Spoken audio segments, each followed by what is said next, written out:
егер 11-ші орта мектептің 2-ші Б сынып оқушысы Артықбаева Әсия Абай Құнабаев жасында ғылым бар деп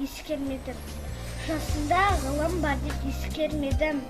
Пайдасын көре тұра тексермедім.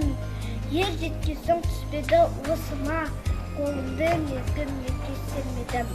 Бұл мақры қалмағыма кім жазалы, қолымды дөпсірмесем өстерме едім. Адамның бір қызығы бала деген, баланы оқытуды жеп көрмедім. Баламды медресеге білдеп бердім. Қызмет қылсын шыналсын деп бермедім. Өзімде басқа шауып төске өледім. Қазаққа қара сөзге дес бермедім. Еңбегіңді білерлік еш адам жоқ. Түбінде тыныш жүргенді теріс көрмедім.